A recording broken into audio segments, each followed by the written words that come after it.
Gold hub తాకట్టులో ఉన్న బంగారాన్ని విడిపించి కొనబడును. అదే రోజు ఆన్లైన్ ధరకు కొని డబ్బులు ఇవ్వబడును. హాయ్ హలో నమస్తే, వెల్కమ్ టు అవర్ ఛానల్ మనం టీవీ. నేను మీ శాన్వి. ఈరోజు మనతో పాటు మన స్టూడియోలో ఉన్నారు సీనియర్ పొలిటికల్ అనలిస్ట్ అలాగే సోషల్ యాక్టివిస్ట్ కృష్ణకుమారి గారు. మరి ఆవిడతో మాట్లాడి ప్రస్తుత రాజకీయాల గురించి తెలుసుకుందాం. హాయ్ మ్యామ్, నమస్తే. ఎలా ఉన్నారు మ్యామ్? మేము ఇప్పుడు చూసుకుంటే ఏపీలో పిఠాపురం నుంచి ఆర్జీవి గారు పోటీ చేయబోతున్నారు అని న్యూస్ అయితే వినిపిస్తుంది. ఒకవేళ అదే గనక జరిగితే ఆర్జీవి గారు వర్సెస్ పవన్ కళ్యాణ్ గారు, దీని గురించి ఏం చెప్తారు? నా అంచనా ప్రకారం ఆర్జీవి అసలు పోటీ చేయడు. ఓకే. పవన్ కళ్యాణ్కి కన్సిస్టెన్సీ లేదు, మాట మీద నిలకడలేదు. ఇక్కడ ఒక సినిమాల్లో ఒక గంతు, రాజకీయాల్లో ఒక గంతు అని ఇప్పటిదాకా అందరూ విమర్శించారు కదా. అసలు కన్సిస్టెన్సీ లేని మనిషి ఎవరన్నా ఉన్నారు అంటే ఆర్జీవి. ఓకే. ఆయన రాడు రాజకీయాల్లోకి, ఎట్టి పరిస్థితుల్లో రాడు. పైగా ఒకవేళ వస్తే కూడా ఆయనకి ఇంకొక లక్షణం అనాలా లేకపోతే కవచకుండలాలు అనాలా, ఆయన సక్సెస్ చూసి చాలా సంవత్సరాలైంది. మళ్ళీ ఇంకో ఫెయిల్యూర్ కోసమే, అంటే ఫెయిల్యూర్ లేకపోతే బతకలేడేమో ఆయన. చాలామంది సక్సెస్ లేకపోతే మేము బతకలేమంటారు, ఆయన ఫెయిల్యూర్ లేకపోతే బతకలేడు. అందుకే ఇప్పుడు రాజకీయాల్లో కూడా నేను ఫెయిల్యూర్ని అని చూపించుకోవడానికి అక్కడికి వెళ్తున్నాడు అనుకోవాలి. ఓకే. అంతేగాని ఇప్పుడు పిఠాపురంలో పవన్ కళ్యాణ్ పోటీ చేస్తున్నారు. పోయినసారి 2019 ఎలక్షన్స్లో ఒక్కడే పోటీ చేస్తాడు. ఇంకా చిన్న చితక పార్టీలు ఏవో ఉన్నాయనుకోండి, బీఎస్పీ అట్లాంటి చిన్న పార్టీలు ఉన్నాయి. ఏది ఏమైనప్పటికీ ఆయన ఓట్ షేరు తక్కువ ఉంది కాబట్టి ఆయన ఓడిపోయాడు. అవును. ఒక పర్సన్ గెలిచారు వాళ్ళ పార్టీలో. అతను ఏదో ఒక పర్సనల్ ఇమేజ్ వల్ల కావచ్చు, లేకపోతే ఇంకోటో ఏదో సామాజిక వర్గాల కూడకో ఏదో మొత్తానికి ఆయన గెలిచారు కానీ ఆయన పార్టీలో నిలబడలేదు. వైసీపీ వాళ్ళు లాగేసుకున్నారు.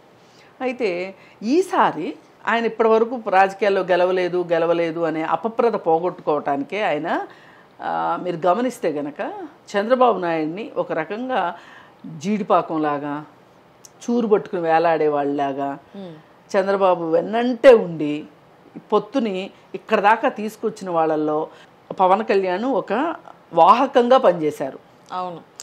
అసలు వాళ్ళ ప్లాన్ అంతా ఇంప్లిమెంట్ చేసింది పవన్ కళ్యాణ్ ద్వారా ఇంప్లిమెంట్ చేశారు బీజేపీ వాళ్ళు. సరే, వాళ్ళ హార్డ్ కోర్ ప్లాన్లో భాగంగా జరిగింది అనుకోండి ఇదంతా. ఏది ఏమైనప్పటికీ పవన్ కళ్యాణ్ని తెలుగుదేశం పార్టీ కూడా గెలిపిస్తుంది కదా పొత్తు ధర్మంగా. అడుగు పొడుగు ఎక్కడన్నా ఒకటి అరా బీజేపీ ఓట్లు ఉన్నా కానీ బీజేపీ ఓట్లు కూడా పడతాయి కదా. అంటే 3 ఓట్లు పడతాయి అక్కడ. 3 ఓట్లు పడితే ఆయన గెలవకి ఎవరు గెలుస్తారు? ఈ పైగా ఈయన వైఎస్ఆర్ పార్టీ నుంచి కూడా పోటీ చేస్తే ఆర్జీవి ఆయన ఇండిపెండెంట్గా పోటీ చేస్తాడు. కాకపోతే ఆయనకి ఒక 4-5 వేల మంది అభిమానులు అయితే ఉండే అవకాశం ఉంది. ఆ అభిమానులు ఏమన్నా ఓటేస్తారేమో చూడాలి తప్పితే అంతకు మించి ఆయన గెలవటం అనేది జరగదు. పైగా వైసీపీ నుంచి పోటీ చేస్తే వైసీపీ ఓటింగు ఈయనకి ట్రాన్స్ఫర్ అయ్యి గెలిచే అవకాశం ఉంటుంది. కానీ జగన్మోహన్ రెడ్డి ఏంటి, ఆయన ఒక ఒట్టు పెట్టి కూర్చున్నాడు కదా, సింహం సింగిల్గా వస్తుంది. అందుకని పక్కన దేన్ని పిల్లిని ఎలుకని కుందేల్ని దేన్ని తెచ్చుకోడు, ఆయన ఒక్కడే వస్తాడు. కాబట్టి అక్కడ పొత్తు పెట్టుకోవడానికి లేదు. కాబట్టి యాతావాత తేలేదేంటి అంటే పవన్ కళ్యాణ్ గెలిచి తీరుతాడు. ఇక్కడ వైసీపీ క్యాండిడేట్ ఉన్నా లేదు, వైసీపీ నుంచే ఒకవేళ ఏదైనా ఒక క్యాండిడేట్ని పెట్టకోకుండా ఆర్జీవీని గెలిపించాలి. ఇప్పుడు ఆర్జీవీ చాలా సహాయ సహకారాలు చేశాడు కదా, మరి మామూలు సహాయం కాదు జగన్మోహన్ రెడ్డికి చేసింది. మరి ఆ కృతజ్ఞతా భావంతో వాళ్ళు ఏదో ఒక పెట్టని క్యాండిడేట్ని ఎవరన్నా పెట్టి ఆర్జీవీని గెలిపిద్దాం అనుకుంటారేమో. అయినా కూడా పప్పులు ఉడకం. అయినా కానీ ప్రజలు ఆదరించారంటారా? ఆదరించరు. ఎందుకు ఆదరిస్తారండి? అంటే ఆయనకి ఫ్యాన్ బేస్ ఉంది కదా. ఎంతమంది ఉంటారు ఒక నియోజకవర్గానికి? ఎంతమంది ఉంటారు? ఇప్పుడు ఈ ఫ్యాన్ బేస్ చూసుకునే చిరంజీవి ముఖ్యమంత్రిని అవుదాం అనుకున్నాడు. ఈ ఫ్యాన్ బేస్ ను చూసుకునే పవన్ కళ్యాణ్ రాజకీయాల్లో తన అదృష్టాన్ని పరీక్షించుకుందాం అనుకున్నాడు. ఇప్పుడు సినిమాల్లో హీరోలు పనికి రారు రాజకీయాలకి, అది ఒకప్పటి కాలం.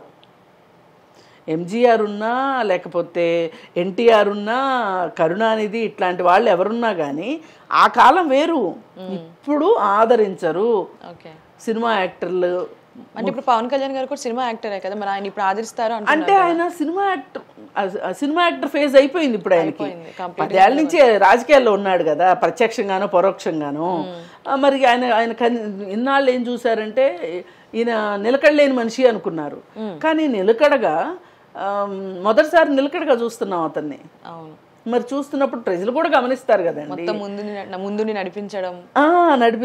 ఆ రోజు అతన్ని జైలుకి పంపిస్తే అరెస్ట్ చేశారు అని తెలియగానే ఆయన రోడ్డుకి అడ్డంగా కూర్చోవటము, తెలుగుదేశం వాళ్ళకంటే కూడా ఎక్కువ రియాక్ట్ అవ్వటము, ఇవన్నీ ఏవి చూసినా కానీ మనకు అర్థమయ్యేది ఏంటి, క్లియర్ కట్గా ఆయన రాజకీయాలని అంటిపెట్టుకుని ఉండాలని కూర్చున్నాడు.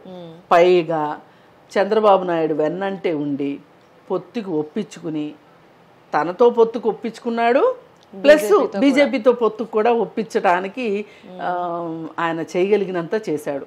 మరి రాజకీయంలో ఇది చాణక్యమే కదా, అవును, మామూలు విషయం కాదు కదా. మరి అలాంటప్పుడు ఈ పరిస్థితుల్లో 3 పార్టీలు ఓట్లు అతనికి పడే అవకాశం ఉన్నప్పుడు వైసీపీ అని ఎట్లా గెలుస్తుంది, వైసీపీతో కలిసి పోటీ చేసిన ఆర్జీవీ ఎట్లా గెలుస్తాడు, ఆర్జీవీ ఒంటరిగా పోటీ చేసిన ఎట్లా గెలుస్తాడు, గుర్తు కూడా పాపులర్ కావాలి కదా.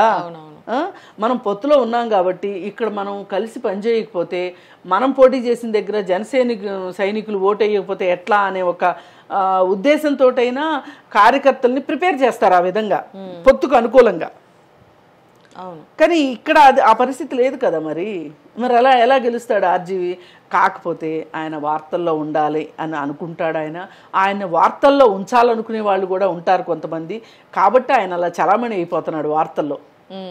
అందుకని ఇప్పుడు ఈ టాక్ కూడా వచ్చింది. అంటే ఇప్పుడు పిఠాపురం ఇష్యూనే కాకుండా జనరల్గా చూసుకుంటే నోట కన్నా తక్కువ ఓటు బ్యాంక్ ఉంది బీజేపీకి. సో వద్దనుకున్న వాళ్ళు ఎక్కువ ఉంటారు కదా, మరి వద్దనుకున్న వైసీపీ పార్టీకే సపోర్ట్ చేసే వాళ్ళు ఎక్కువ అయితే లేదు. అసలు వైసీపీ ఫెయిల్యూర్ పార్టీ అయిపోయింది కదా ప్రజల దృష్టిలో.